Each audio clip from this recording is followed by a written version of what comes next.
All right, you guys, we're back one more time. Let's make sure that it works this time. I think Amber did something, but don't tell her I said that, y'all. I think Amber did it. So we're blaming Amber. Everything today that happens, we're blame Amber, aka Mercy. So now, ladies and gentlemen, from far and near, let us bring her on. If you mess with her children, she will take you out. If you lie on the Constitution, she will take you out. If you mess with a man named Jake, she will destroy you. It is the mother to be, aka Constitutional Queen. Bring in the Constitutional Mother, Sarah. Oh man, they get better and better. I make you out of a villain almost every single time. I Pretty tell much, you. yeah. I think Oh, that's goodness. the fun part about it because you don't know how it's coming. So I know. I just have so to listen to it until you call me on. I know, right? Be like, what are you finna say now? So Yeah. now that we're back and everything, Mhm. and seems like we got everything going good. Let's Yeah. and you know, for some reason, um, with everything we hearing in the wind of what's getting ready to Mhm. transpire and what things are going on, Yep. it's more like now we really have to tighten up locally so we Mhm. can survive it, so that we can be prepared and we can make sure our families are together Yeah. Yeah. because um, I think that some places they're going to be okay because they got the right local government, but then I see how some is going to really um, get hit Yeah. because they don't have the right local government that's going Yep. on. And so, and I give you an example. I saw a video the other day, no, this morning, and the Mhm. guy was showing Walmart, right? And Yep. all of the pickup order, how they setting it up now with nothing but Yep. pickup orders and pickup orders. So that's Yep. letting us know something is getting ready to happen. Yep. But the question is, and being a mother to be, you're already a mother, but you're finna be a mother to Again, be yeah. again from a mother standpoint, and I'm really finna get you. So, from a mother standpoint, and knowing what they're trying to do to the children right now, Yeah. come on, talk to me on what would you say to just local moms to be prepared for something that's getting ready to happen? Well, I mean, like you said, it's already starting to happen in many different locations. I mean, we've got I don't know if you heard just recently, New Mexico's governor basically shut down the Second Amendment in multiple cities in New Mexico because she claimed a public health crisis, 2 to 3 kids dying every month from supposedly from gunshots. And so her response, or I'm sorry, her reaction was, "Oh, public health crisis. We've got to take away guns from law-abiding citizens because that's going to stop the bad guys with guns," right? It's insanity. It is absolute insanity. And I would say to local mothers, like in that situation, grab your guns and keep them because your kids are going to need more protection because the stupidity of the people in government is endangering them more, right? And that's really what it comes down to is really follow from a local perspective, follow your state and federal government, see what's coming down the pipeline. Look at and that doesn't mean that you have to be glued to the news all day long. It just means just keep an eye on current events. See what decisions are being made in the courts, what decisions are being made in the legislature, and start seeing, okay, how is this going to affect my family, right? On a local level because there's a lot of Yes. stuff that goes on that we don't even really feel anymore because We're already used to taxes being taken out of our incomes, right? We're already used to property taxes and things like that. That's just like it's become so norm that we don't even think about it anymore unless we're like me and I'm a geek and I'm protesting those types of taxes. But but the problem is that that system is not going to change. We have to find ways to get around it. Or milk it for all it's worth, basically. so um Jared, I loved the sheriff's response and the fact that they started saying we're going to protest every day until this goes away, right? Because they're just like, this is ridiculous.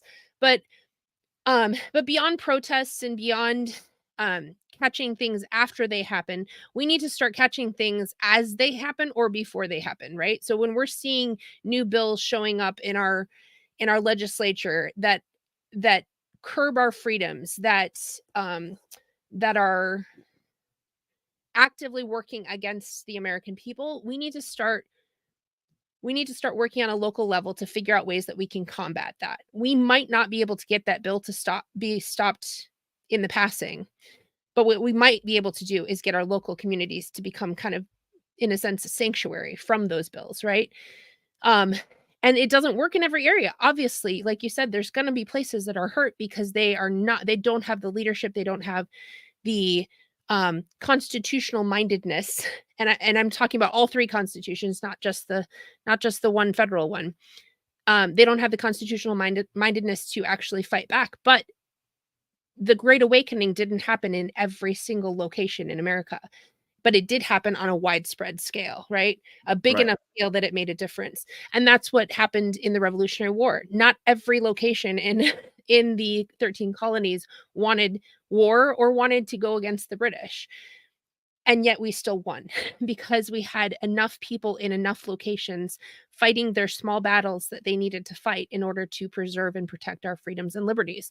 So, yeah, that's the biggest reason why we need to keep it local. Because again, like I was saying before we had the technical difficulties, we need to return our authoritative levels to their proper places. The federal government is the Right. last thing we should be worried about. Not saying it can't do a whole heck of a lot of damage right now, because it can, but that is not where we're going to find change. It's not where we're going to actually restore America, because Right. we have to start self-governance, family, church, local government, state, and federal, right? And underlying all that, foundational to that, is our foundational principles that God gave us, right? And so that's where we need to start. And if we get there, it'll be easier to find local people who may not vote the same way we do, but have the same ideas of freedom that we do. If you get up in the Yes. echelons, you're not going to find that, because it's so divided, right? But if you get down on the local level, the conversations that you can have with people can start because they're your neighbors. They're fellow church members. They are part of the same homeschool group you're part of, right? Like, all of these things are going to be easier for us. I'm not saying easy as in, oh, simple, it's going to be fixed, but easier in the sense of we're going to be able to connect with more people and build a coalition, build a grassroots organization. That's why I'm hating what's happening in the Republican Party at the top levels, because what they're trying to do is the exact opposite. We just had an email from, it was the Republican Party of Wisconsin. They've got this new initiative they're starting. It comes straight out of Saul Alinsky's playbook for Rules for Radicals. Like, we're going to build grassroots organizations from the top down. That's not how you build a grassroots organization. Like, we're training. I mean, literally, the whole training thing is training people to be activists. Okay, activists, how, right? Like, because when I hear the word activist, and it could just be the language that they're using, I hear Marx, and I hear Alinsky, and I hear all of these communist people who are going, yeah, it works better when we govern from the top down, and it never works that way. So Well, that's why, see, yeah. I'm looking at it and I'm saying it has to go back to its original state. It has to Mhm. go back to really we the people, Right. because I'm even getting nervous when people use the word grassroots now. Because you I don't know mean, what they're meaning anymore. right, because everybody's saying, "Oh, we got to do grassroots." No, Yeah. I'm finding out.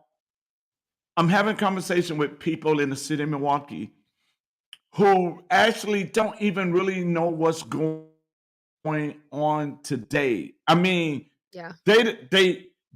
some of them never heard about transgenders in the library reading to their children. Oh my gosh. Yeah. I mean, they haven't even heard the word map, Yeah. and you sitting here saying this is what's going on right in front of your eyes, and you telling me you don't see this, or you don't know this is going on. You Oh don't yeah. see how your local government is keeping you ignorant to the things that goes on in your everyday life and want you to focus on the presidential race, Yeah. or a Senate race, but Yeah. don't pay attention to Or your worse, everyday we're not even life. focused, or worse, we're not even gonna focus on that. We're gonna focus on, "Ooh, are there aliens or are there not?" I mean, if we haven't answered that question yet, I think we can Yes. leave it alone. So, Let's okay. see what J Rod is saying. Yes.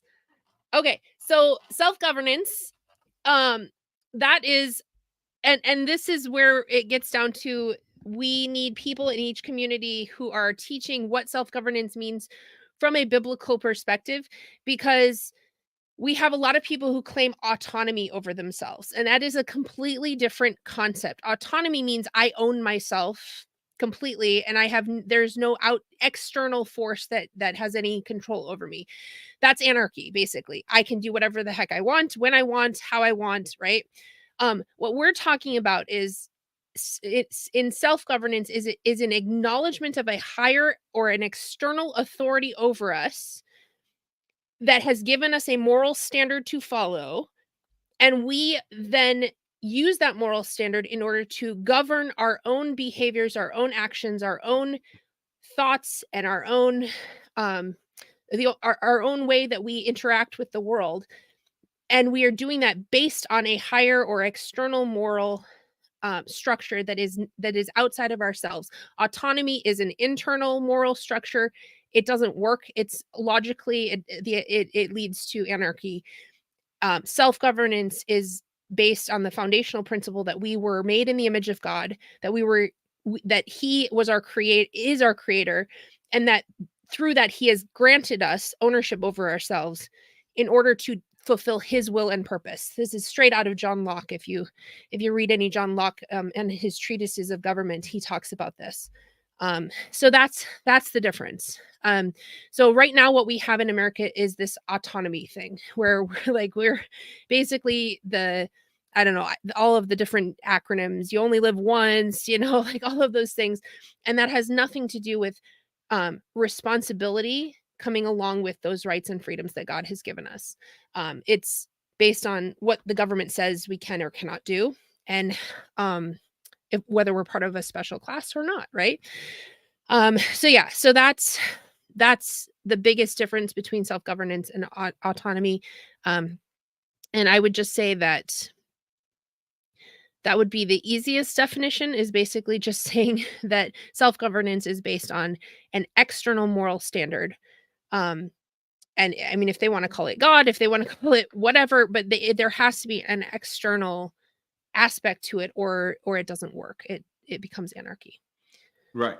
So And the thing about it is, when you talk about self-government government, and I'm really studying the kingdom of God and how God really want us yeah, to be self-governed, you start to be more conscious of, is God pleased with what I'm about to do? Is God pleased with, see, it's not even about man anymore. It's about my relationship with God. yep, And is God pleased with what I'm doing, yeah, or how I'm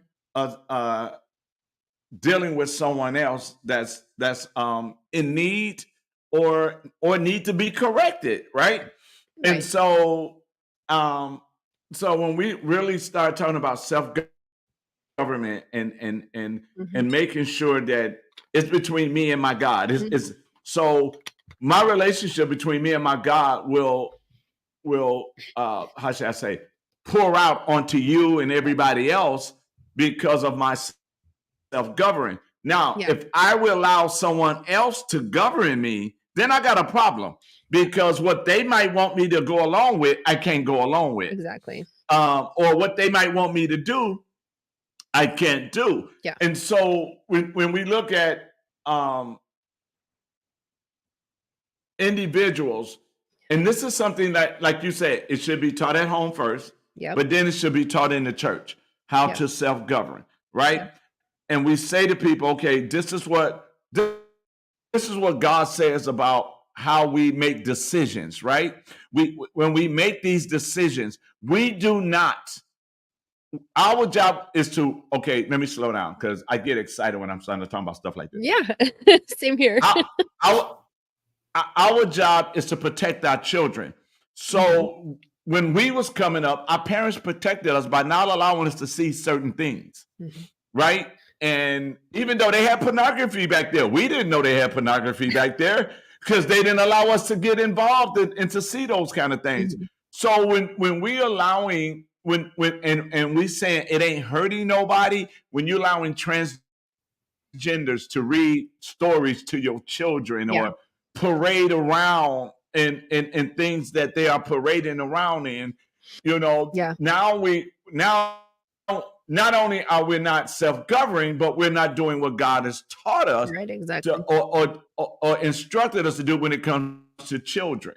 Yep. Okay, when you allow government to tell parents you're not allowed to correct your child, and the Bible teaches us you don't love your child if you don't correct them. So I mean, it's everything right now with government is going against our self-governing because it's going against God, right? It's telling us what. And not only is it our duty and responsibility to protect our kids, but we also are supposed to prepare them, give them a solid belt full of tools that they can use to counteract the evils of the world, right? Because they're going to be exposed to them at some point or another once they get, whether it's through, if you have them in schools, or if it's when they hit adulthood. And so we don't want to leave them completely helpless to that. So while we're protecting them from the evils of the world, in a sense, not bubble wrapping them, but giving them a safe space where they can ask questions, where they can confront these things, and then showing them what tools they need. This is discipleship, right? This is us teaching our children not only, yes, there are evils in this world, there are dragons in this world, and we're going to give you the sword to fight it, right? Exactly. And so that's where it's a two-edged thing. It's not just because if we just do the protective thing, then we isolate them in a bubble and they're not prepared to greet the world as it is. Exactly. And I like what Pamela's saying. It is exposing them to that behavior. Yes. And what we're supposed to do is, with that behavior, say, listen, this is natural, mama and daddy. This is unnatural. Yes. Right? Yep. And then let them ask, why is it unnatural? Yep. Because daddy only have an exit. He doesn't have an entrance. And when you make an exit, entry, then it's unnatural. Yeah. Right? Yeah. I mean, exactly. we have to explain to them it's natural for little girls to play with Barbie dolls and want to be a princess. Yeah. And it's natural for a young man to want to be a prince to someday becoming a king, because in every man there's a kid and a king in him, and they got to learn how to develop both the king and the kid. Yeah. And so when we start to look at it for what it really is, we have to say, we don't have to do it the way everybody else doing it, getting a pitchfork and stuff, and we just teach natural, unnatural. Yep. Right?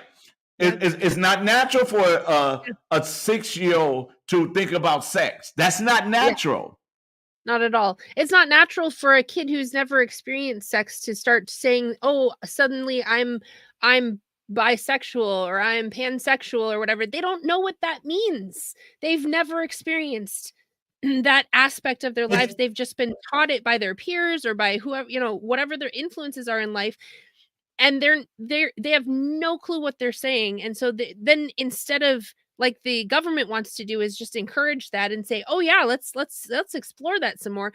That's when parents step in and go, "You don't have a clue what you're talking about. Let's discuss this because I want to see exactly what you mean by this so we can actually counteract it with the truth." Oh, but let me tell you this. I had some fun with this because in the barbershop, we had the How fun. conversation. Mhm. And they were saying, some people were saying, well, they was born that way, or they just knew they was that way, and or they feel that way. And I said, well, let me ask you a question. Mhm. Can a virgin be a nymphomaniac? And they said, what? I said, can a virgin be a nymphomaniac? And they said, no. I said, why not? Because a virgin never tasted sex. Yeah. Exactly. So how can you tell me these kids who never tasted it is gay? They don't even know Yeah. what it is. They don't even know They what don't know what comes it with is. it. So how can Yeah. you sit here and use that if Yeah. they never know? Just Right. like they Because keep pushing. yeah, Go ahead.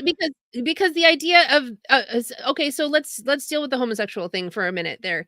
These young kids who've never experienced a sexual encounter in their lives, and unfortunately it's getting less and fewer because there is far more exposure than there ever used to be.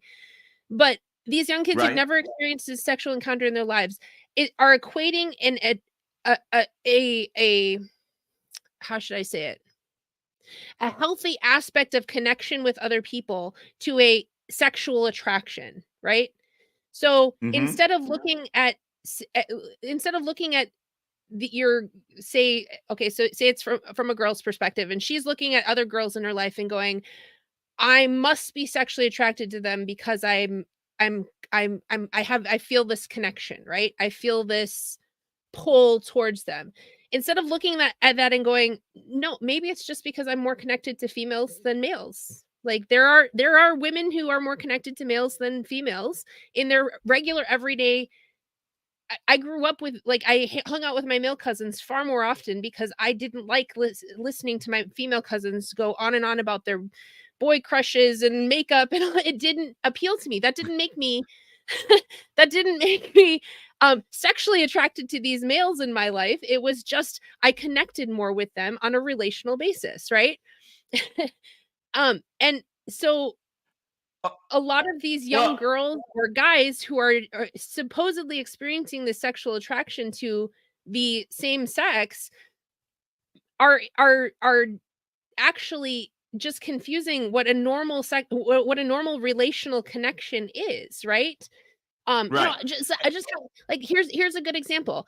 A lot of people nowadays look at the relationship between David and Jonathan as homosexual because they kissed one another, they were, affectionate, they loved one another. All of these words that we hear today that we equate with sex, what we equate with this sexual idea.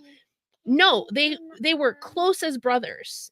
They were so connected to one another on a spiritual level that it came out in physical ways, right? Where, like I said, they kissed one another, they hugged one another, they cried over each other, right? That is not the same as having a sexual attraction to that person. David and Jonathan were not gay. But we hear a Well, lot I of people mean, try to justify it. right. But if you look at today, like when I grew up, right? And let's take me and J Rod. I Mhm, consider J Rod a brother. mhm. Tracy's on here. I consider them brothers. I consider them that I can go to them. I can talk to them about anything. I can share whatever. Yep. If they need me, they know I'm gonna be there for them. If I need them, I know they're gonna be there for me. And Yeah. I call them when I text them in the morning. I'll be like, brother, how you doing, brother, or how you doing, friend? We're Yeah. close, Yeah. but we all love our wives, so we don't want each other. So Right, exactly. you know, it makes no sense. And then when you get a man who wants another man, but he wants that man to act like a woman. I mean, Right. come on, don't we see the craziness of all of that? Mhm. It's not a subject. Messing with the kids is off limits. Well, we know messing with the kids is off limits, but the thing what we're talking about, We have to show the kids the difference between unnatural and natural. Because if you just tell them this wrong and you don't show them what's right, then how they gonna combat it? Right. They did a survey. And 90% of the kids that went to college, that left left home, went to college, that went to church all their lives. Guess what happened? They came back home atheists. Why? Because they didn't really have a foundation to stand on. They just went to youth meetings and stuff like that. So when it was time for them to defend their faith, they had nothing to defend. So if we don't give them nothing, like you said, if we don't give them something to stand on, if that foundation is not solid, we don't just say you don't do this because. I give you an example. My son, a couple of years ago, his brother turned 18, and his brother got his ears pierced. And my son says, Dad, I want my ears pierced. I took him straight to the Word of God. I said, let me show you the symbolic of a man's ears being pierced. And I took him to the Word of God. I showed him how a man owed another man, and he became a slave for 7 years. And after the 7 years, he was free to go. But he said he was treating him so well that he wanted to stay a slave. So he went to the doorpost, right? And he pierced his ear to say, I voluntarily wanted to stay a slave. And I said, you still want your ears pierced? He was like, no. I had to show him what behind that, right? And so it's the same thing how they pushing and putting this all in front of us and delusioning us. And then I saw something. Watch this. I saw something that says what's wrong with the Black community today is because they're still suffering from slavery, the mindset of the slave, or what happened through slavery. And I said, interesting, because Frederick Douglass was born a slave. When he got out, he didn't have the mindset of, oh my God, we'll never be nothing, we'll never do nothing. Right. Wentworth Cheswell never said, oh my God, I can never be nothing because I was born a slave.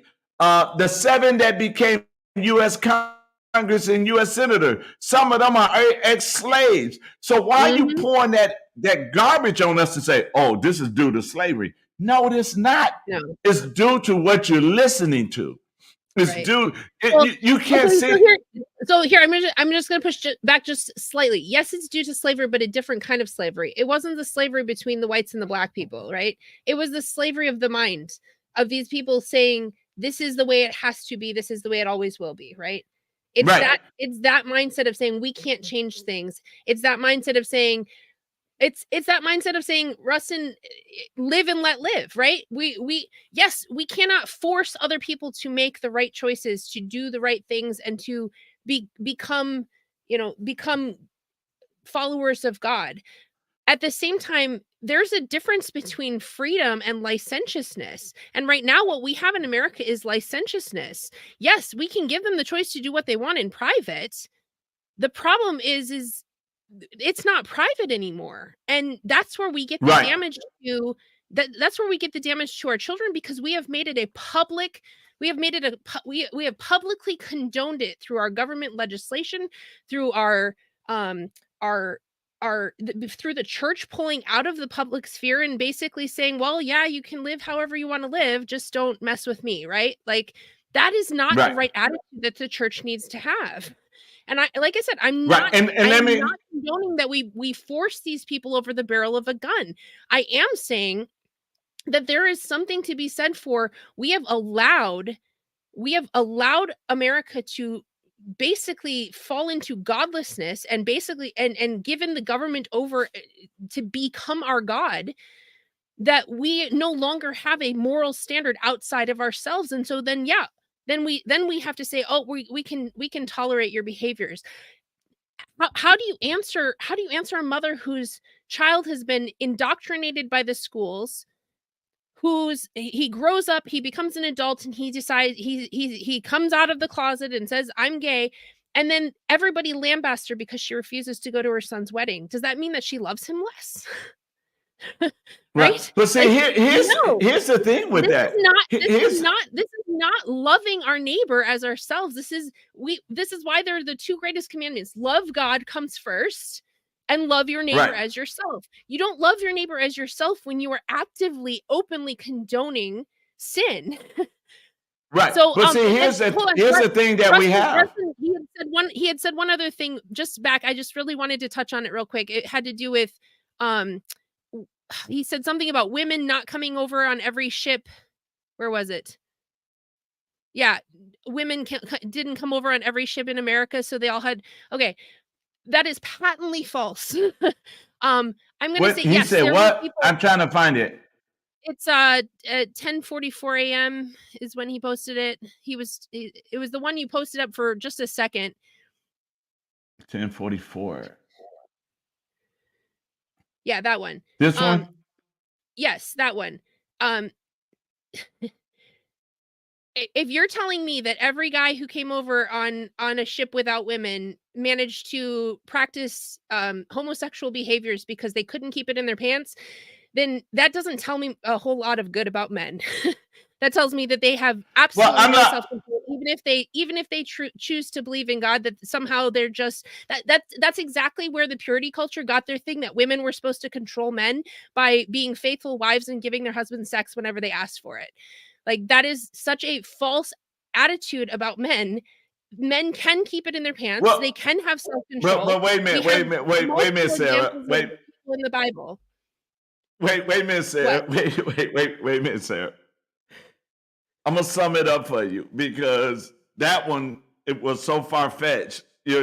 That's telling me that's too far. That's telling me that a shark is going to come out the water, start walking, and then fly in the air. But you gotta understand. You absolutely. It goes back to self. It goes back to self-governance. Self-governance. That's what we're going for. Yes, responsibility and self-control and all of the fruit of the spirit. Men and women alike can practice it. That's just like men. Just see. This is how we get messed up. You got churches and all denominations that molested our children, right? Mm-hmm. Then you got churches making women dress a certain way so the men don't get aroused. And I'm saying that lets me know the men are not self-governed. They don't have no self-control. Who's been told that they have the responsibility to keep these men self-controlled? The women. And so here we've got two teachings in the church saying men are in charge. They're the top of the hierarchy. They're the head of the home and the head of the church. And then we've got the other teaching that says, well, they're so weak they can't keep it in their pants unless women do these very, very specific things in order to protect these men's weak sensibilities. It's like, you can't have. But wait. It's an excuse. It's a cop-out. I know, because here's the thing. They do that in the church, and a woman will dress a certain way so it doesn't tempt that man. But as soon as the man leaves the church, those women outside of the church are not dressing like the women in the church. Right. So what is controlling them when they leave the building? According to the purity culture, nothing. So they, those poor helpless men. I am not saying that there were never men who were on an island on their own in the New World who practiced some interesting proclivities. I'm not saying that was never true, Rustin. What I'm saying is that that's a cop-out to say that all men who've ever been without women, that they automatically devolve to that. That's not how it works. No, some went to sheets, some went to cows. Oh my gosh. Or some of them actually had the self-control and the godliness in order to exactly. And so when we're talking though, and let's go back to local government, and I don't want us to get too far off, because we really want people to understand that you got to pay more close attention, that when, like you said, do we have the right people in office, that when this garbage falls, can make our city a sanctuary city, a place of refuge and a place of safety for the people. Because if not, and okay, just like when you said in New Mexico, if those innocent, naive people give up their guns, the crooks ain't giving up their guns. Exactly. And that's So the thing. a rapist. That's the mindset that the church has gotten into, that, oh, if we give in this area, then the other side will compromise as well. That's not how it works. If we every time we compromise, every time the church compromises, we lose. We always lose. And that is something, that is an attitude that needs to stop in our church, especially in our local communities and families. We need to stop doing the whole compromise thing. We need to stop saying, well, if we allow, if we'll let the pride people have their month, and we won't say anything about it, because that's not our purview. And so then then all of a sudden you see and people will say, well, that's a slippery slope argument. Okay. It has worked every time. It has happened we are in the decline and fall of the American empire because of the fact that we have compromised over and over for over 100 years. I'm not saying we force people to take on a religious aspect, but the church has stepped out of the public sphere, and therefore we are allowing the swine to rule our nation. Think of that verse of throwing pearls before swine. That is what we're doing. We are allowing swine to rule our nation because we are no longer in the public sphere. We are no longer giving an external moral standard that everyone should follow, whether they believe in the maker of that external moral standard or not. And every atheist will tell you they've got a moral standard that they follow. And if you look deep enough into it, the logical outworking of their moral standard comes straight from the scriptures. It doesn't come from anywhere else. Yes. It comes straight from the scriptures, because they have to borrow a moral standard, because their own ideology does not allow for a moral standard external to themselves. Right. And we have to look at it like this too. Leadership in the church has to come out of the clouds, because a lot of them do not know what's going on. And the way you saying the swines are controlling, we're not talking about a Democrat or Republican. We're talking about individuals, individuals that are making laws that's going against the nature of God. We're talking about anybody who's going along with the plan of Lucifer to set up things that's going to rebel against God, and individuals who's trying to live the right way.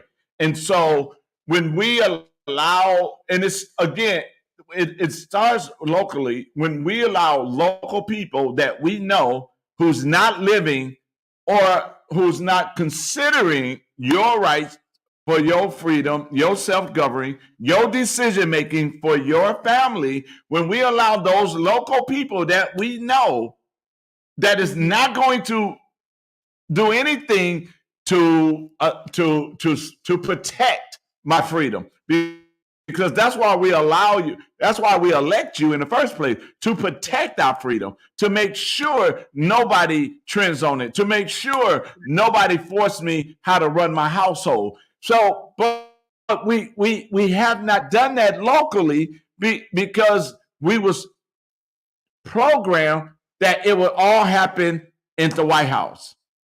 And this is why it is so important.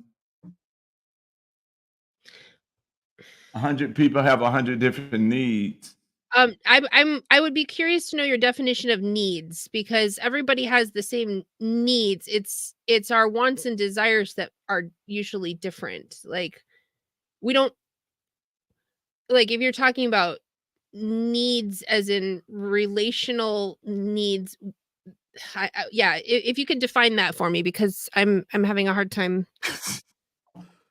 understanding what that means. And the comment that he made right before that, the losing on the gay subject, I may lose in my generation because we've gone so far into licentious behavior and licentiousness as opposed to freedom. I may lose in That's it. a battle, but ultimately it's not going to that's how do I put this?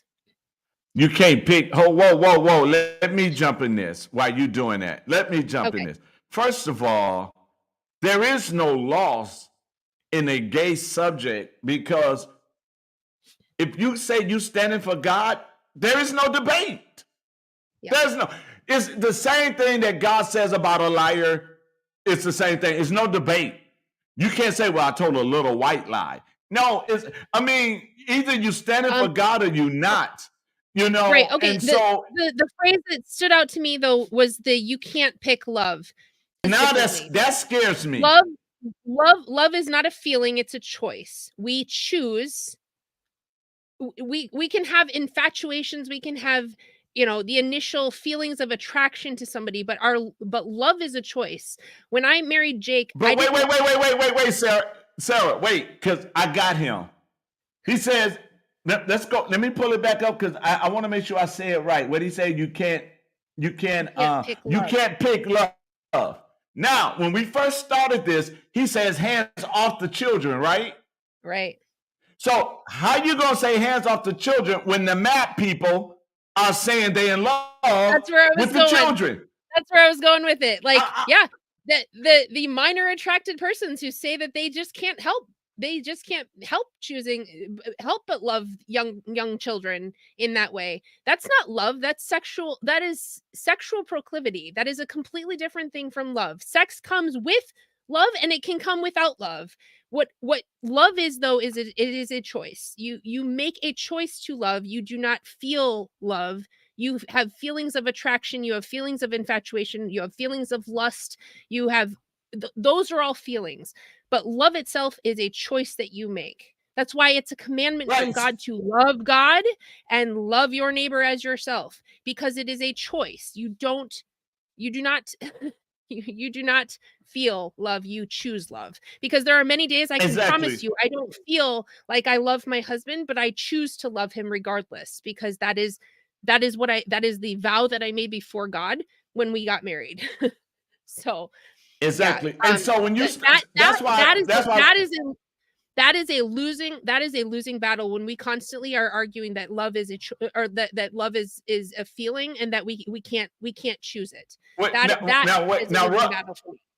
but wait a minute, Russ. You can't say common sense now because you just said you can't what do you say, pick love or You something can't about pick picking? love. Yes, you You can't pick can't love. pick love. And then he said common sense. So if how you going to do that if they're saying if a person that's a map, if that person is a minor attracted person who picked love, to him he's using common sense because you Yeah, and can't tell him who he can pick to love. personal morals, where do you get your morals from? If you're getting it from something internal to yourself, you can justify anything. If you don't Oh, have an external moral standard, you have nothing, you cannot justify the difference between between right and wrong. There's no such thing as a personal moral. We have natural law and we have God's law. And those things are things that are external to ourselves. We do not well, yeah, okay, but where did your parents get it from? I mean, we've gotta follow this to its logical outworking. You don't just somehow come up with a personal moral structure that is internal and has nothing to do with anything external to yourself. A murderer can justify more morally can morally justify killing people. That doesn't make murder correct or right, right? Um, matter of fact, let's take the Ku Klux Klan, right? They was hanging yep, blacks and going to church praising God. yep, they were justifying slavery. That's a personal moral decision, right? When Yeah, people say we don't legislate morality, well, yeah, every legislation is a legislation of morality. It just depends on whose morality it is, and you cannot have a correct morality, a true morality, if you don't have it external to yourself. Your personal morals can be based on whatever you're feeling for that day, right? That's how we Yes. justify personal morals as opposed to external moral standards that we follow regardless of whether we want to follow them or not. Right. And that's just like being on a job. And you done justify, I'm only gonna do enough that I don't get fired. I'm not giving Right. you my best. I'm Right. just doing enough not to get fired. And if I see Russ taking an extra 15 minutes for lunch, I'm gonna justify it and I'm gonna take an extra 15 minutes for lunch. Yep. So I'm only gonna, because I see it right within my eyes. Now, is it right for me to take an extra 15 minutes? No, it's not Yeah. right. So, Okay. but I justify what? Right, and I can guarantee you, I have watched these TED Talks and these new, like, read these articles about these what are they, minor attracted persons who are literally justifying their morality in order to engage in a sexual relationship with young children. So that is what we would call personal morals. That doesn't make them right. There is a Right. And for okay, those, freedom of choice is one thing, but you cannot go against the natural law and against God's law and expect to win. Ultimately, logically, exactly. the outworkings of that disregard for God's law and natural law is going to come back to bite you. So you And when we say that though, for those who's watching, look up MAP, MAP. Look it up. oh, It's called minor attractive if you want to be person. disgusted, yeah, look it up. Right. Look it up. MAP, minor attractive person, Yeah. aka pedophile. So, Yeah, I mean, that's we're changing the language so it doesn't sound so horrible. The UN just decriminalized pedophilia because they have multiple peacekeepers in everywhere the peacekeepers go, you see a sharp rise in child sex trafficking. yes. There's a reason why the UN said, well, we're no longer going to criminalize pedophilia, not because they're protecting the children. So that's why you guys, this is why we got to know what's going on locally, because if you don't know what we up against, if you don't know what's going on, if you don't know what we're dealing with, then how are we going to change things? If, I went out there and there was a lady protesting because of the school board. Money's missing. Nobody asking questions about the money for the kids. Then they had to close the school because it was too hot and there was no air conditioning. So now you close the school for the heat. You got millions of dollars missing, and nobody questioning anything. So all they got to say is, oh, it's the Republicans that won't give us more money, or it's this person, but you're not even asking about the money that's missing. And so if we don't know what's happening in our own home, in our own community, if we don't know what they're planning, if we don't know what's coming down the pipe, if we don't know that which way the wind is blowing, which way they're coming. In Milwaukee, they have a group now called DSA, Democrat Socialists of America. So are they the same Democrats or whatever? But people is not understanding what is this coming on. Who is this? We don't know. And so as pastors, we supposed to bring our heads out the cloud. If you have a youth ministry, you should know MAP. If you got a youth ministry, you should know MAP. You should know all about MAP. Yeah. You should know about the transgenders in the libraries reading to the kids. Yeah. You should know what kind of books are in the schools library for the kids. Rustin, these are the things. Hold on. Rustin, that is patently false. The bloodiest century that we have ever experienced was because of atheistic, communistic countries who murdered millions and millions of people. The church has not killed more history in the name of God, more people in history in the name of God than the atheistic, communistic countries. That is not true. And the Catholic Church maybe the longest lasting pedophile ring in history, but we also have the public school. We also have, if you're talking about the church as an institution, it is a flawed and fallible institution. If you're talking about the church as the body of Christ, as following the teachings of Christ, then that church, in other words, kingdom citizens, then that church is the best thing that has ever happened to this world. Yes. So and the thing about it is, now that you brought that in, let me just add this. As kingdom citizens, we're governed by our king. And we follow the laws of our king. Yeah. The problem is most people really didn't want to follow the king. They wanted him as savior, but they didn't want to follow the king. So what did they do? They went and self-governed themselves with all these different denominations. They chose autonomy with all these different, yes, with all these different rules and regulations and what you cannot do, because they're going to put you in the hell that they claim they have for you.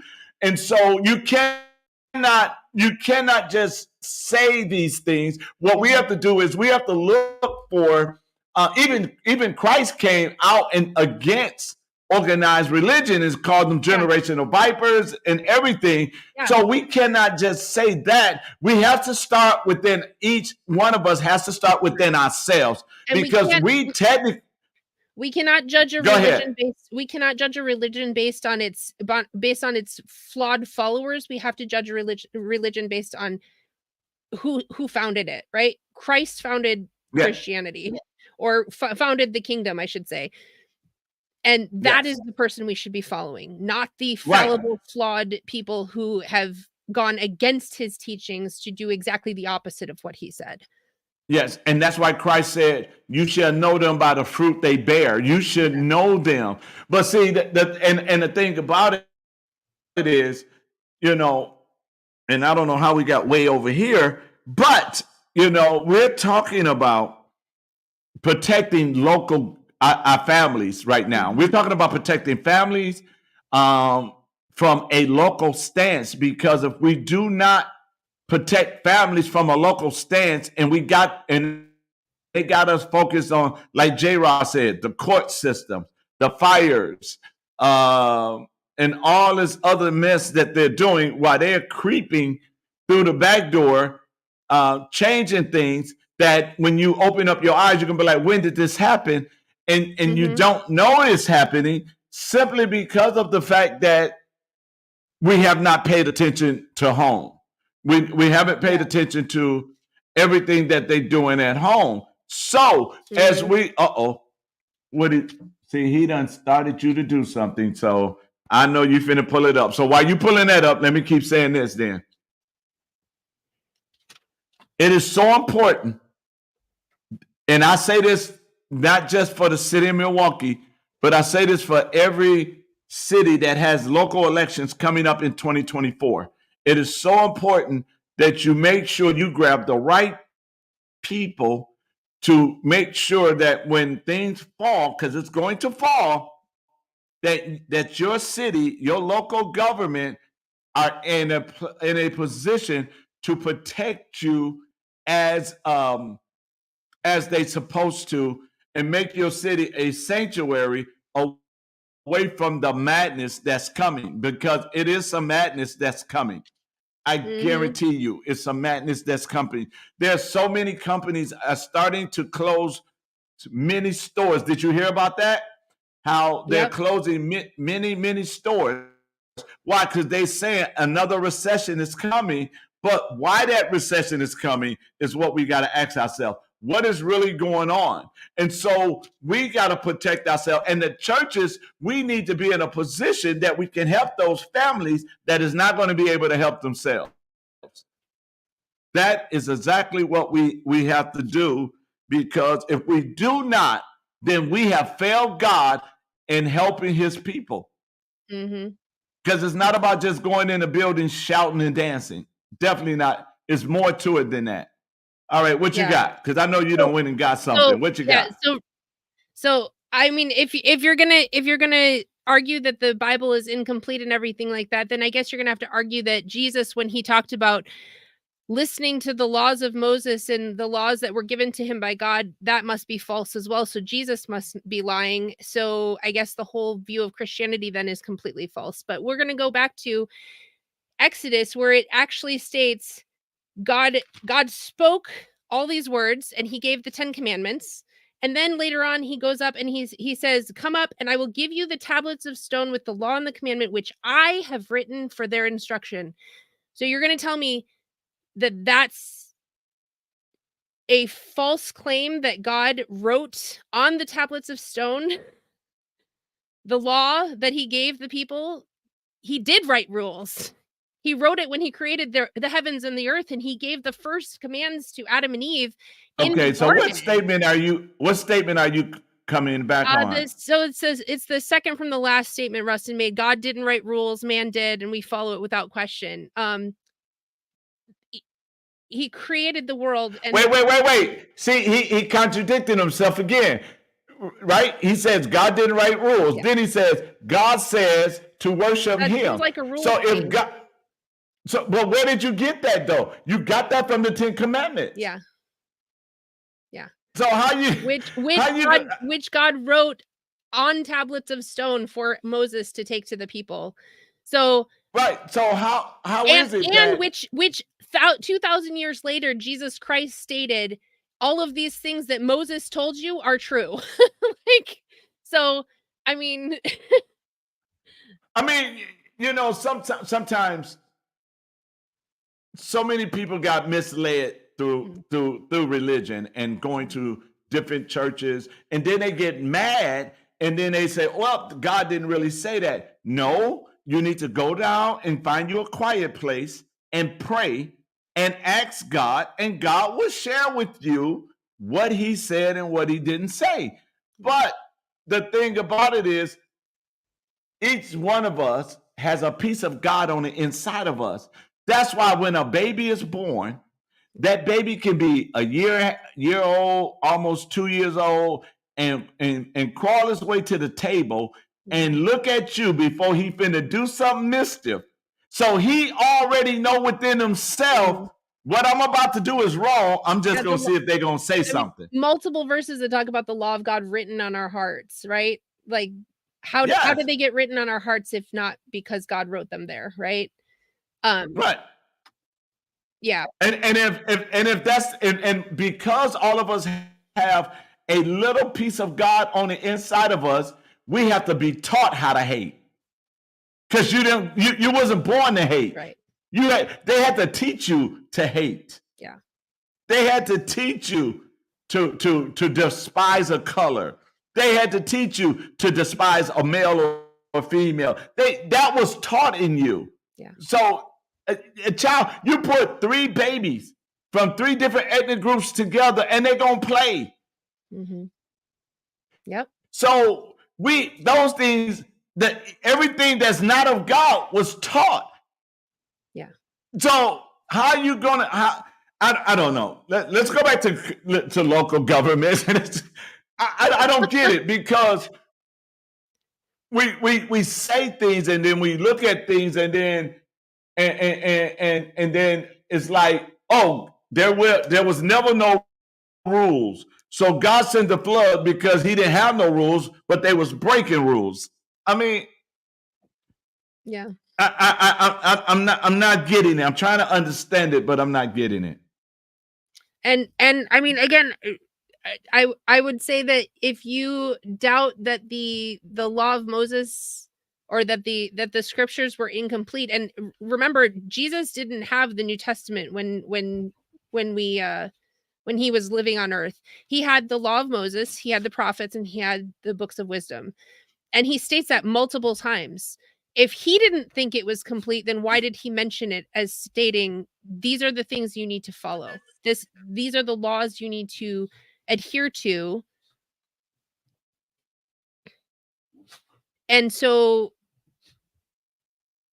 Christ himself, if Christ himself believed that those were complete, if the scriptures of his day were complete, then And we're saying today that they weren't, then that makes Jesus a liar, and our entire religion is based on a man of lies, and I'm not Well, willing to make that right. accusation. Um, to answer your question, Russ, if man wasn't here, would God be? What did he say? God would Will still be God still be? Yes, there. Yeah. because before man was created, God was. Yep. That's why in Yep. Genesis 1:26, he said, "Let us make man." So yes, God would still be here if man was not. Yeah. Okay, so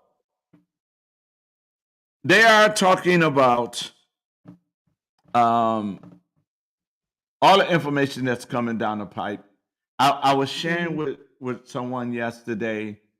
They had no clue of any of this going on. They had no Mhm. clue what's going on in Oh, the I know schools. lots They of had people no like that. clue um, what government is trying to do. They had no Yep. clue on nothing. And I'm sitting there. Then do you vote? And they say, yeah. Then why are you voting if you don't know what's going on? Yeah. Um, and some is well, 80% of the fault falls on the person. Yeah. 20% falls on the information that they're listening to. Yeah. But you're a victim of your own ignorance because you don't want to take time to look at what's really going on and ask the questions, right? Nobody asked questions on why they had to raise the sales tax in Milwaukee, Yeah. right? Nobody asked them how did they lose money in their pension. Mhm. Nobody asked the question of the comptroller, who is the chief financial person in the city of Milwaukee, and said why that person is not fired, but you gotta reelect somebody because you can't fire her because she's elected official. But Yeah. she's the chief finance person, and the city of Milwaukee is in financial trouble. Yeah. So what's going on? Why aren't we Right, balancing the books? right. Yeah. Why things is not happening? I saw where a mother whose daughter died in the county jail and was asking why did this have to happen. Apparently it was suicidal. I think it was. They say she ate something. But then the deputy said, because Mhm. we're short guards, and it's hard to keep people with the pay that's going on and da da da da. And you look at it and you say, hmm. Then you got to ask the county executive. He's in charge. What's really going on? Yeah. What's really going on? Yeah. And the thing about it is there's no questions being asked. Mm. Milwaukee public schools, now you ready for this? It's failing. We know it, Oh, yeah. right? For sure. Totally failing, totally failing, money missing, and they Yep. gave the superintendent a raise. Oh, yeah. I know the superintendent here just got a raise not too long ago, and she's, what was it? 420 out of 440 something school districts. Right. Yeah. So why are you giving them a raise and they're failing our children? Yeah. And nobody's questioning none of this. Here's a question. Why are they getting six-figure incomes and benefits beside that, and the teachers are complaining that they don't have enough money for supplies for their students? Exactly. And why do the teacher who is not getting six figures got to go in their pocket to buy the stuff for the Mhm. kids? Or why the parents who's not making six figure got to bring tissue Yeah, I know and the list sanit? gets longer every year I look at the ones that come up in, like, they've got this Walmart kiosk, and they show, the slips of paper with the list of things that are needed for the parents to buy for their kids, for each school in the district, and I'm looking at them every year. They get longer. I mean, they're double-sided now, whereas before they were, when I first started noticing them, they were one page, maybe half a page. that list of things that they have to provide is longer and longer every year. And not only that, they have to pay for the lunches. They have to pay for, if a student's an athlete, they have to pay for all of their uniform stuff Yep. and equipment and everything. There's no there's no there's no rhyme or reason to it. And this is where we get into the whole accident and force. When we force a system that is broken on people, then Mhm. nothing happens that is good. When we force a broken system, and our education system is broken, it was broken from the time they created it, and they created it that way for a reason, because they didn't want people to be standing up and thinking for themselves and self-governing and actually being informed about who and what they're voting for before they go to the polls, right? So, yeah. Yes. And so when you look at it, right, and you say, Mhm. okay, how are we uh going to be able to change things around and locally? Not I'm not even talking um I'm not even talking government. I'm not talking state government. I'm not even talking Mhm. federal government. Yeah. Locally, how do we Yeah. change this thing locally? Because because they when you look at it, right? I look at Mhm. let's see, okay, this is in 2020. I look at it and say, you guys got to be kidding me. You lying to me to tell me that um locally you ain't got money to hire more police. Mhm. You ain't got money to fix the potholes. You ain't got money to deal with the abandoned houses Yeah. and that the city owns. Yeah. Um, and at the same time, you're telling me because I looked on Fox 6 and I got it behind closed doors. Mhm. They are trying to raise $350 million to push Barrett Little Choo Choo Train farther across the city. Yeah. But you cannot, you're crying broke, but you're trying to find $350 million. Yeah. I mean, Yeah. But and nobody. it comes down to what are we allowing the federal and state government to do? What are we doing accepting money from the federal and state government, for one? Because taxpayer dollars or not, they always come back to us with a cost. They always come back with strings attached. And so on the local level, we need to start really pushing this idea of what is our role. If I'm in county board. We've had several issues come up that was not under the purview of the county board, and yet we had to make a decision on those things because for whatever reason the federal government said we had to. And so now the county board is taking authority that does not belong to them, and taking the authority away from the more local areas, the cities, the townships, the whatever, those smaller spaces. We need to be informing of what jurisdictions go where, right? Where do these Right, jurisdictions lie? That's why when the church started giving over to the 501(c)(3)s and the nonprofit organizations and stuff, they gave up their God-given right to practice and to provide for their communities in order to satisfy a government tax code. that's true. That is so true. And So yeah. go ahead. So yeah, so we're dealing with issues like that, but that's where we need to start. I'm trying to say this. We need Amber. We need Amber on this one because she's I know. this is where we talk about where we take ourselves out of that system. If we can possibly do it, take ourselves out of that system. We need to be providing free, or not free, but privately owned healthcare clinics. We need to be banking at at local banks and not those big banks that are supposedly too big to fail, right? We need to start pulling ourselves out of these big government organizations. We need to start providing alternatives to public school, right? We're not going to be able to raise the entire thing to the ground. Not right now, because it is too big. But what we need to start doing is providing options within our own communities for people to step out of those big government organizations, giving them an exodus plan, right? And start building up Yes.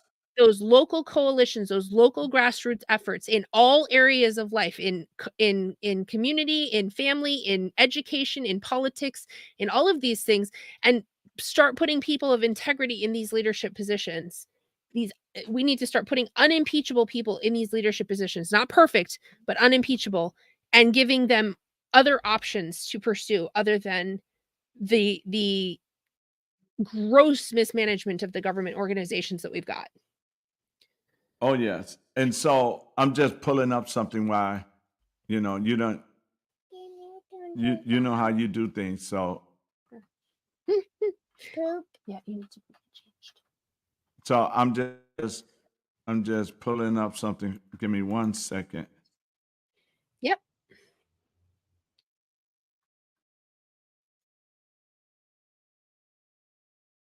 Oh, wait a minute. But if until we do that though, uh, we're going to uh,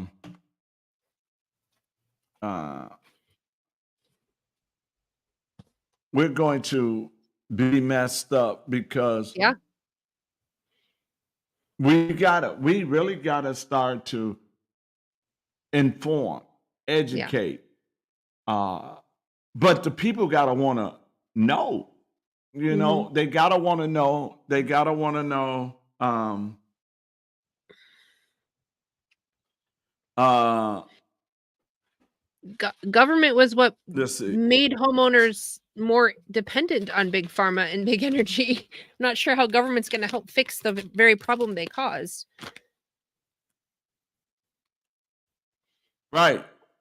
We need to start But then we they need to start fighting back on those levels and start bringing resolutions to the table of start looking into, is income tax actually the norm, and we can't fix that? Is property tax, all of these things are unconstitutional, but where are we actually diving into it and going, is this stuff that I can actually figure out a way to lawfully step away from that program, right? Yes. So when we look at it as a oh wow.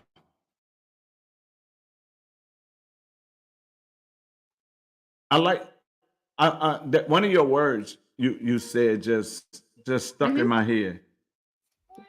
Did you say unimpeachable? Unimpeachable. Not perfect, but Unimpeachable. unimpeachable. Yes. So integrity I, driven people who have character both inside or in private.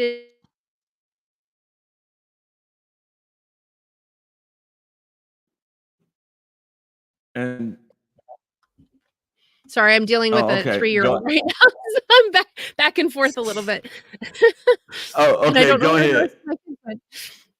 Anyway, yeah, but, You said unimpeachable, so people who we know their character, basically where we could put them before a jury of their peers, and their jury would say, "Yes, this person is not guilty in that sense," right?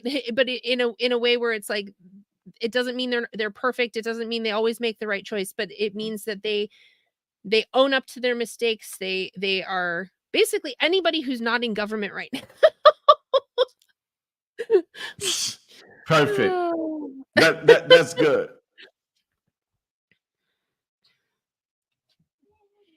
Now I'm Yes, looking yes, at makes some of are this. definitely a handful. I'm looking at some stuff that I looked up. So Mhm, the city of Milwaukee been declining mhm. since Tom Barrett took over in 2004. And was Tom Barrett a Democrat or a Republican? Uh, knowing Tom Barrett, he was a Democrat. Um, Well, and I'm not saying that Republicans are blameless in this because but it is fascinating that the big cities in America that are declining and high crime rates and stuff are all run by Democrats, and yet they keep blaming the Republicans for the problem. yes. For example, and I'm saying this because during Tom reign as mayor, these aldermen and alderwomen that's in office right now are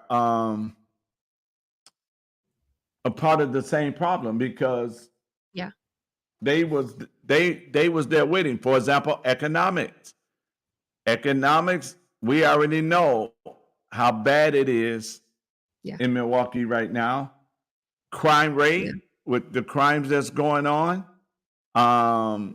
Then we Yeah. look at the education, and I know he doesn't have control over education, but at the same time, he could have spoke out on the Yeah. behalf of the children to get a better education. Yeah, for sure. Infrastructure. We already know the infrastructure is bad. Oh, You yeah. know, it needs some um it needs some serious help Mhm. because they only focus on certain things that doesn't benefit the average family. Even when it comes to the service that's being handed out into the city. And so Yeah. I wanted to grab it from Tom Barrett because we're talking locally, and I wanted to Yeah. grab it starting from when Tom Barrett started till today, and how bad it done gotten. And Mhm. so when you look at it, then you go back and you look at every elected official that came in at the same Mhm. time he did, or right behind him, and look at the situation because like you say, it has to be where we got people that's walking in integrity because you ain't Yeah. going to find Jesus Christ is not running for office, so you're not going to find just a perfect person, Mhm. but to show you leadership that was not people driven. This Right. is a prime example. Milwaukee is a prime example that you have leadership that is not people driven or people focused. Right. So so now when we got this situation that's coming up and that's coming down the pipe and that's dealing with a lot of things that's coming up, now we got to look at it and say, wow, we have an opportunity to get people driven, community driven, Mhm. right? Yeah. Family driven, right? Yep. Leadership Yeah. that will empower each family so they can empower themselves. Yeah. So, business friendly. And Yep. so, oh, I just reread Gerard say he gave himself a raise by kicking over the bucket. Yeah. Um, That was funny. Yeah, so, we're so we're when we look at it, Yep, go ahead. go ahead. No, go ahead. Okay, so I was just saying, so yes, at this point we need to stop counting on a political party to save us because it's not going to happen. It hasn't happened, it won't ever happen. George Washington in his farewell address, Thomas Jefferson, they all talked about how political parties are just it's a cop out, right? To You don't want to base your integrity and your decision making on which political party is in office. You want to base it on those foundational principles that supersede any political party. And so yeah, we need to start changing that mindset. What are we looking for in leadership? Are we looking for free handouts? Well, okay, then we're just going to keep seeing ourselves fall further and further into debt and despair and our families suffering. Are we looking for people who are going to fight for preserving our constitutional rights, while also putting the responsibility for preserving them on us as well. Like, because they're our representatives. They're like Benjamin Franklin called them, they're our slaves. They're the ones who are supposed to be answerable to us. And we need to start changing that mindset on the local level. You know, when things happen in our county boards, in our city boards, all of those things, we need to start challenging and pushing back and saying, is that your jurisdiction? Is that what your responsibility is? Yes. Yeah, And our county is looking into spending possibly, what was it, $75 million. We don't have $75 million. So guess what we have to do? Take out a loan. Our county can't afford a loan. And yet we're making wow. it sound like we're making so our taxes are going to go up to pay for this loan, to pay for a brand new jail because it follows state and federal regulations, as opposed to, you don't get special privileges because you're in jail. Like, you know, just all of these things. It's ridiculous. So that means I can bring 75 million over to Jackson County, give it to them as a loan, and own the county then, right? Mm. Because that's what somebody is going to do if they keep it up. Yeah. You know. Yeah, you know, we're sending all this money to Ukraine. Why doesn't our county get that money? Because that's our money, right? And I know. And then you look at our, let me see. Is Jackson County credit rate? Is it a good credit rate? Yeah, we've managed to stay relatively low debt, if low to no debt, for a while. Right now, actually, we just paid off another loan, so our credit rating is pretty good, which means we can borrow quite a bit of money, which we shouldn't. I know Milwaukee's credit rate went down again. Yeah. So every time they borrow money, that interest rate is very high. Yeah. And Yeah, that's no, on the taxpayer. yeah, no, our county has managed to be pretty good as far as debt is concerned, and then this would be the largest debt we've ever taken, as far as I know. So Yeah. Well, we got a few more minutes, and the children is saying, "Okay, mommy, lunchtime." yeah, they're like, it's you guys have been on here long enough. I know, right?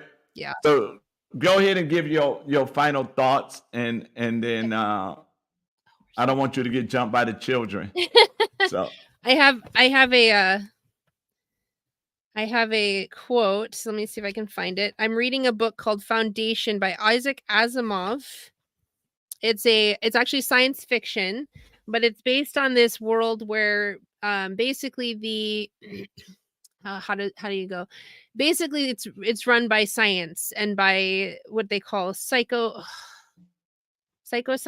or something to that effect, where they make predictions based on patterns in history and everything like that, and so everything is based on all of these predictions. So they're always waiting for their leaders to kind of tell them where to go and what to do. And so one of the characters comes out and he's like,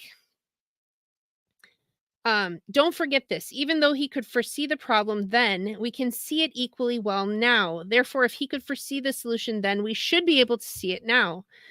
Selden was not a magician. There are no trick methods of escaping from a dilemma he can see and we can't. And then one of the other characters says, well, we can't see it though. And he says, but you haven't tried. You haven't tried once. First, you refused to admit that there was a menace at all. Then you reposed an absolutely blind faith in the emperor. Now you've shifted it to Harry Selden, who is the scientist that they're following. Throughout, you have invariably relied on authority or on the past, never on yourselves. And I just thought that was fascinating, because what he's basically saying, you have not thought for yourselves for over 1,000 years.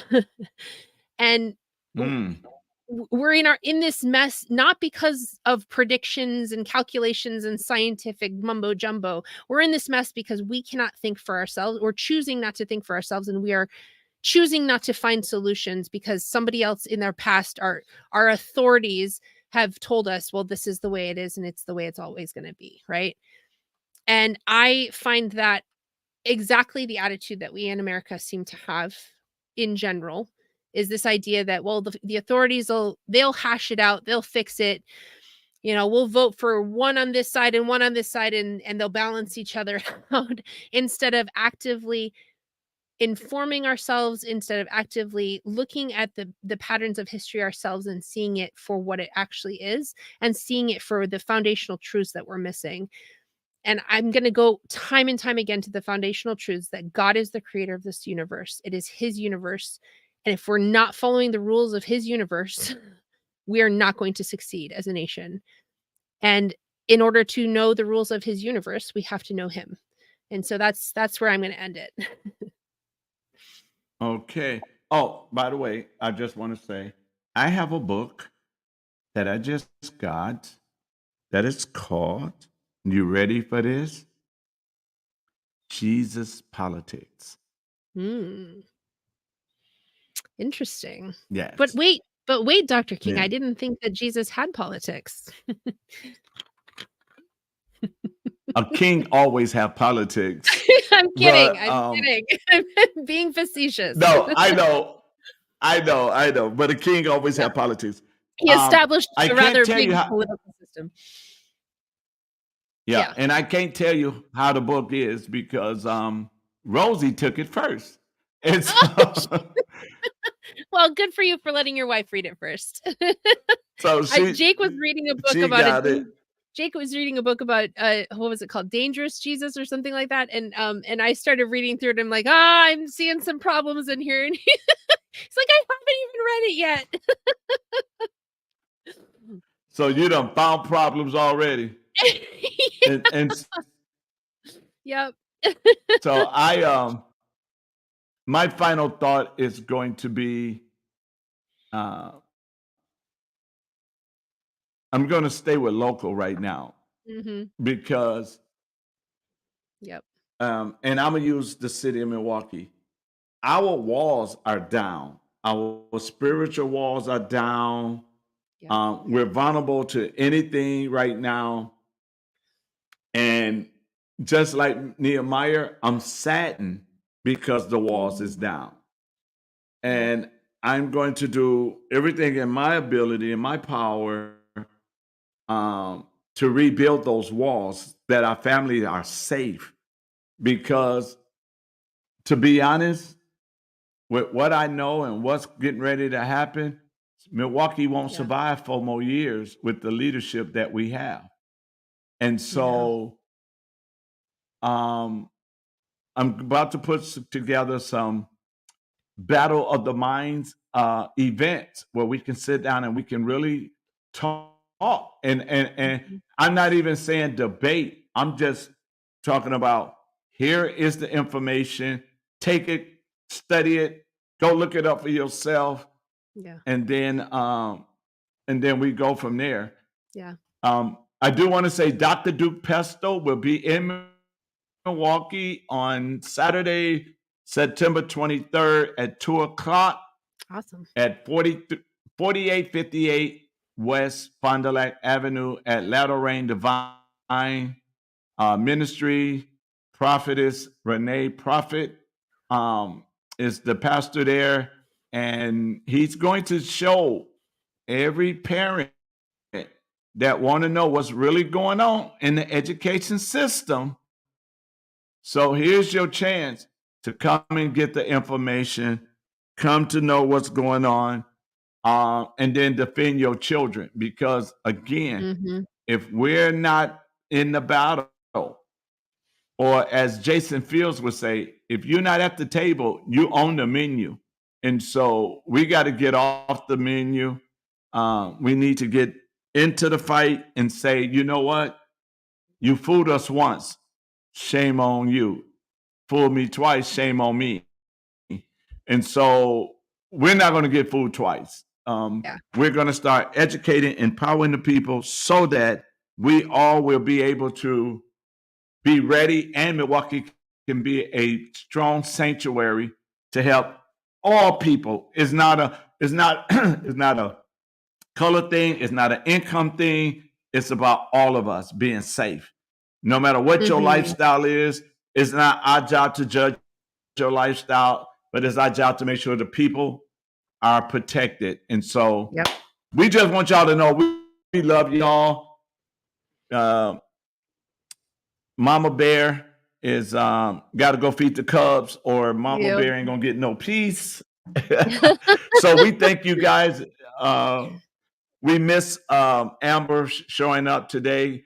We are going to do a Yep. show because pastors, you guys got to know how to protect your congregation, and we got an answer for you guys on how you can Yep. protect your congregation, your ministry, the work that God is calling you to do. And we're going to do that. And we're gonna make Emma do all the talking. We're gonna just beat on her until she spill it all out, and then you guys will give her a call. But it's all about empowering you guys. That's what we do. That's why we come on. That's why we started coming on. You got to know what government is doing. You got to know what's Mhm. coming down the pipe. Because if you don't know, then how can you stand up against it? So we're going Yep. to share it until we can't share it no more. Oh, I know what I need from you before I let you go. Okay. In the Wisconsin Constitution, Mhm.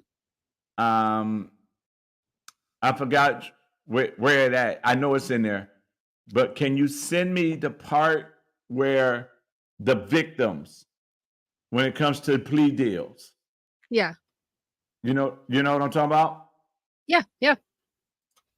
Yeah. Yep.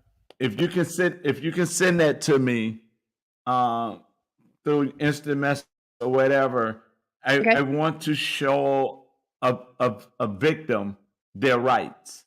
Okay. Awesome. Oh, all right. So, ladies and gentlemen, we thank y'all for tuning in to Think About It Tuesday. I told y'all we was going to talk about everything. And Russ, thank you for keeping it very interesting for us and Yep. keeping us on our toes. We appreciate you, brother. We love you. And so, until we all can meet again, God bless.